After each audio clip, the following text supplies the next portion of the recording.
Hey and welcome. So this tutorial guide is just going to walk you through navigating the back end of your WordPress website. So what we're going to do is you're going to head to your domain name and then it will be wp-admin. And this is how you're going to log into your website.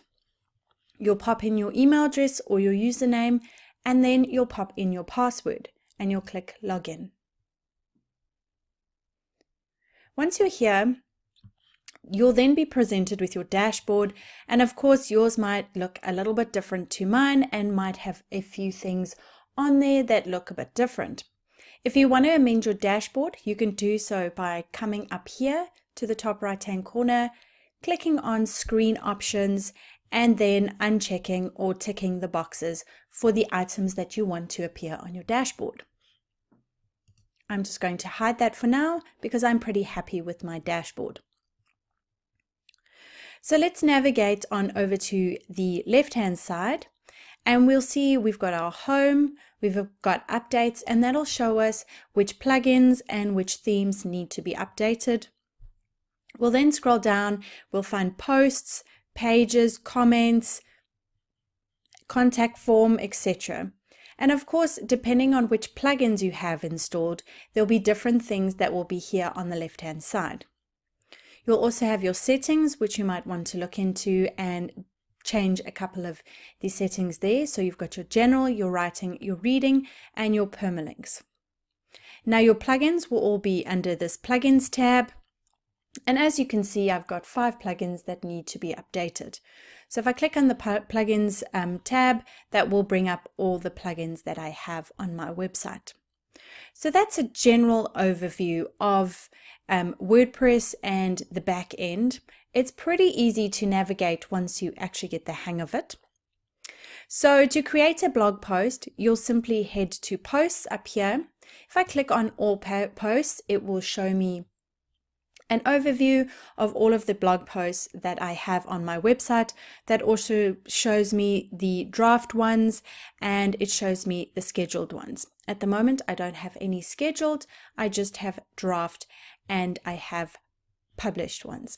So at the top here, I can also narrow that down and click on published and I can see I have 23 draft posts. Now to add a new blog post, what we'll do is we'll click on this button at the top here, which says add new. Okay, and that will bring up another page, and what we'll do is we'll pop in here the blog post title. We'll then head here and this is where we're going to put our content, and then we're going to add our media. Now you can choose any imagery that is already uploaded to your website, or you can actually go and upload files from your computer. So if it's saved on your desktop, you can either drag and you can drop it here, or you can select the files. When you're happy with the image that you want, you'll simply select it and you'll insert it into the post. Okay, and then you can carry on typing and adding more media.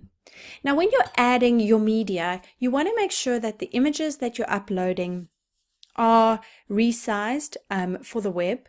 So that means nothing more than about 250 kilobytes. Anything over 500 is going a bit too much, and a 1 meg file is a big no-no when you're uploading to the web. I often use a handy tool called tinypng.com, so I will show you what it looks like. It's something I use for all my clients, and it is a super tool. And all you do is you find your image on your desktop and you drag it there, and it will shrink it down to size. And then you can download it and upload it to your website. So there we go. We've got our blog title, our content, our media. And then below here, we'll see our Yoast SEO settings. And this, of course, will only appear if you have the Yoast SEO plugin installed. Now coming over to the right-hand side here, we can see a couple of options with regards to publishing our post. So we can save it as a draft. We can actually preview it. So that will open in a new tab and you'll be able to see what your blog post is going to look like. We can then edit the status of our blog post, and obviously that will edit it to pending review or a draft. We can also change the visibility, so we can stick this post to the front page or create a password protected or make it a private blog post. Then if you'd like to publish your blog post in the future, you can edit here and schedule it for a later date. Now just note, under your settings, you want to make sure that the time of your blog or your website is set correctly. So you'll want to head to general. So I'm going to open here and just make sure that mine is set correctly. Otherwise, you might schedule your post for 2 o'clock today and you'll realize it actually doesn't go out, and it's because your time zone is not correct. So you'll change your time zone under settings and general. Then you'll come down here and you'll notice these categories, and of course I've already added categories to my website. I always recommend 3 to 5 categories, no more than that, and each blog post should go in its own separate category. This is also with regards to SEO. So to add a new category, you can either click on this button here and add new category, whatever the name is, you pop that in and you click add new category. And of course that will then check it and this blog post will go into the category. You can also look at your categories here on the left hand side. Okay, scrolling down, you can add tags.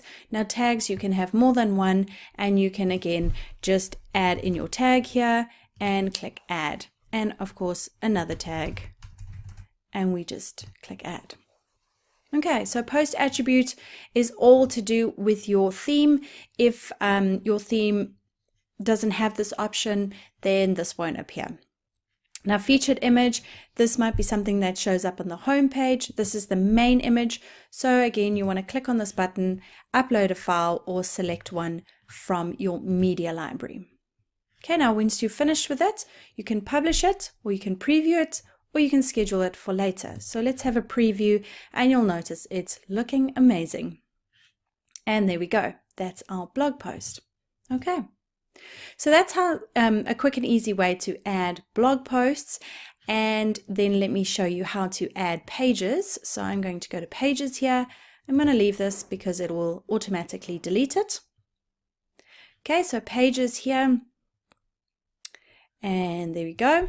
So much like a blog post, you'll just click add new. You'll pop in the page title here. And you'll put in your content and you will add your media. Okay, and of course down below you'll see there's Yoast SEO. Now again, you'll notice you can also schedule this and you can look at the status of it and the visibility. You can also password protect these pages. You can also add in a featured image, so this is much like your blog posts. And once you're done, you can either preview, save draft, or publish it for later. Okay, so another thing that I want you to show you is your menu. So if you head to Appearance and go to Menus, let's leave that and it's going to delete the page. You'll notice I have a primary menu that I have set up, and in my primary menu I've put a whole bunch of pages. Now I can also add custom links. So a custom link would be a URL that I pop in here and some text. I can also put a blog post here, so I can add that blog post here. And I can also change the name of the navigation label. So this is the label that appears at the top of your page or in the footer. And I can change that to perhaps latest blog post. Okay. So now if I look at my website, I've got start here, free courses, etc. If I click save menu and I refresh, then my latest blog post goes here. And of course it doesn't look so great, so I might want to remove something, or I might want to amend the layout of my theme. So I'm just going to remove it. So we simply click on the drop down box there and we click remove and click save. And again, if we refresh our page, you'll notice it's gone. Okay, so to create a menu, just click here, create new menu, and then you will assign it to wherever you want it in your theme. Now, if you've got a shop, you can also link to product categories, product tags. You can also link to categories in your blog post and templates, but this is all to do with Beaver Builder. So that's a simple run through of posts, pages, and your menus on your WordPress dashboard.